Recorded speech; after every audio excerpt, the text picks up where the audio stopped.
In this video, we want to find the x and y-intercepts for f of x is equal to 2x cubed plus 2x squared minus 24x.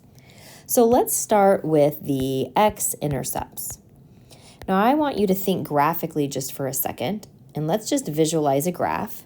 It doesn't even need to be this function. It could be any function. So I'm just going to freehand some sort of a graph, some function. And remember that the x-intercept is going to be the point where the graph touches or crosses that x-axis. So in this case, it would be this red point here. And it's important to remember, in this example here, from the origin, I would move left a certain amount, and I'm not really sure what that x value is, how far I moved left, but I do know that I have not moved up or down at all, meaning my y value is 0. So if you're trying to find the x-intercept, not just for this function, but for any function, we are always going to do that by letting y equal 0. We're going to solve for the x values that cause the y value to be equal to 0. Now going back to our function, remember f of x is just a fancy way of writing y. So essentially we are going to substitute 0 for y, meaning we're letting f of x equal 0, and then we're solving the equation. 0 is equal to 2x cubed plus 2x squared minus 24x. So this is a polynomial equation that we're trying to solve. So a few reminders. First, it's important to see that we have 3 terms here, and we're going to go ahead and try to solve this by factoring, and if it doesn't factor, then we'd have to use a more advanced method. So in this case, all 3 of these terms have a greatest common factor. They all have in common a 2x. So we're going to factor out the 2x from all 3 of these terms. Now, if you are new at factoring or haven't factored in a while, it might help you to actually show this division that you're dividing each of these terms by 2x. That may help you with the factoring process because we're factoring out the 2x, which means we're rewriting this expression as a product, as a multiplication problem. So if we factor out the 2x, then we will be left with x to the second power plus x minus 12. X squared plus x minus 12. So now we have a trinomial here in this parenthesis that also could be factored further. So notice we have a leading coefficient here in front of a 1. So we are going to go ahead and try to factor that trinomial into 2 binomials. So I'm setting up my 2 binomials here.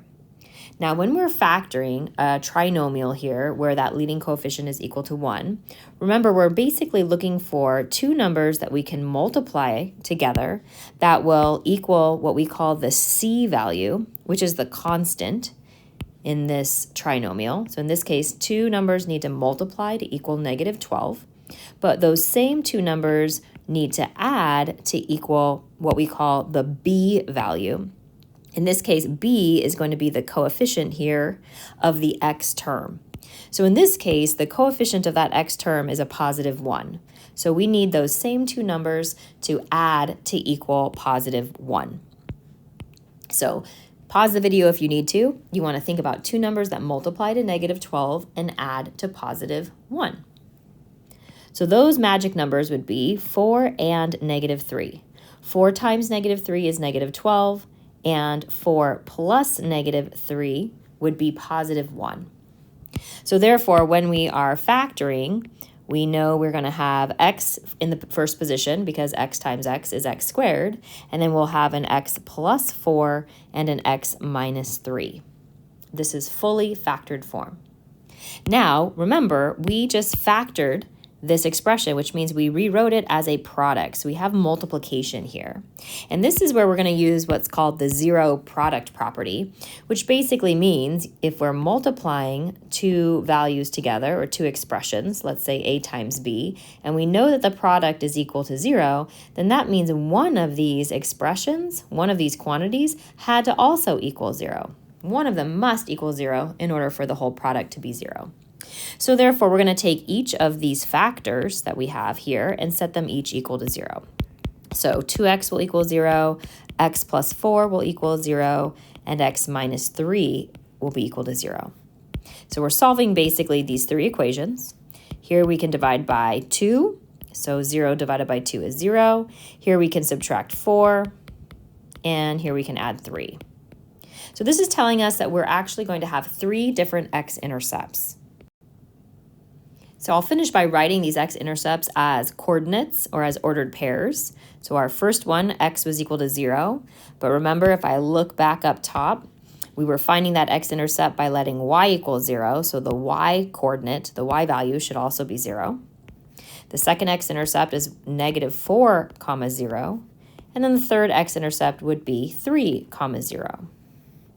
You'll probably dive deeper a little later into the graph of this function and what it looks like. But for right now, these are going to be our 3 x-intercepts. Now, we also need the y-intercept.